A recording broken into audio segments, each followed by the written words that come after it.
Lesson 3. Using a cast-on comb 2 different ways. Now that we are nicely threaded, we will now cast on with a finished edge. My holding cam lever is in N. Weaving pattern levers are in N. My tension dial will be set to 5. My cam button is in not set. And my change knob will be in NL, or normal knitting. I will be bringing out 30 needles on either side of the 0. And I will move the K carriage across the bed a few times to set them.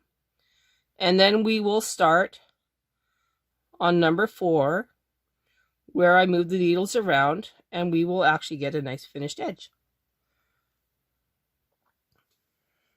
So here we go.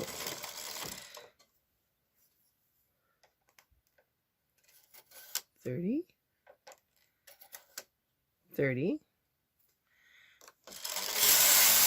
1, 2.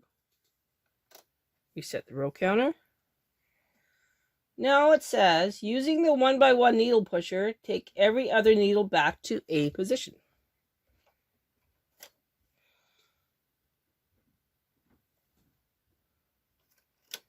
Okay, done.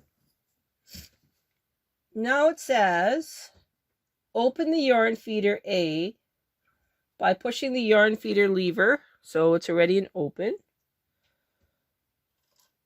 And we will load the first yarn. So the first yarn we're going to load is pink. So into the yarn feeder goes the pink yarn. Then we close the door. Still holding the yarn end gently, move the K carriage to the left. Once you feel the needles catch the yarn, you can release the yarn end. I don't like doing that because I find that the yarn likes to go flying. And if you didn't notice, I have a cold. Okay, so we are now going to knit across. Okay, page 17. Oh, I see. So this is why a lot of people get confused over how their cast-on comb is supposed to work. So, yeah, we're going to do this edge. So we are going to very carefully move the cast-on comb in. And we are going to very carefully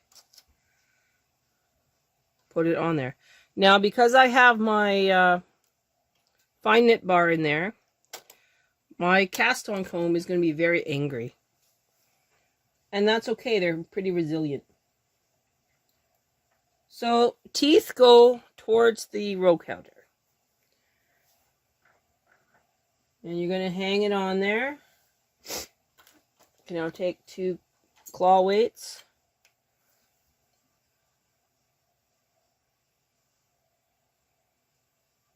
No. 2 claw weights. 1, 2. And move the stitches back to B position.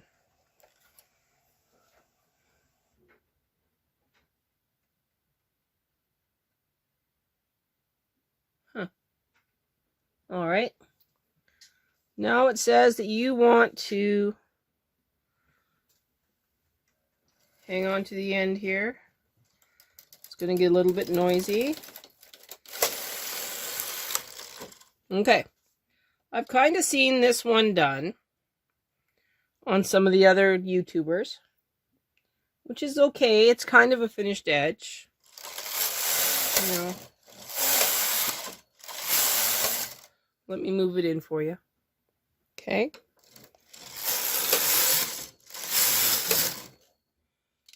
That's adorable. Don't get me wrong. It really is. But this is also waste yarn. Do not start an actual garment doing this. Always use waste yarn first. And then switch to your main yarn. Because this can always unravel. And you don't really want that. if that makes any sense. I'm going to show you guys the cast-on method that I was taught, and you'll see a little bit of a difference. Alright, same number of needles. Same idea to move the needles back. But instead of having the teeth away from you, you have the teeth towards you. Now this is a locking cast-on comb. You lock it in. You see what happens here, right? Bring your thread. Thread your carriage. Put down your weaving knobs. Nah, don't put down your weaving knobs. Leave them up. Okay, we're now going to just knit across. Oh my god, it made noise. But guess what? Nothing happened because these teeth go up inside there. Oh, you can't see that. Inside here. So they don't do anything bad. Then you lower this down. Click, click. Okay, teeth are towards you. Move it out. Put on your claw weights. Click and click. Move the same ones up. Don't forget about number 30 here. Okay. So what you can do, move that under the tooth. Around there. Make that an E-wrap. And leave it out. Put a clip on it. Now, knit across.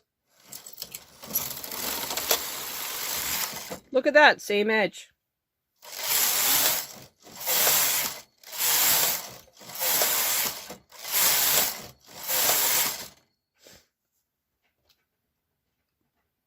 Now, which was easier?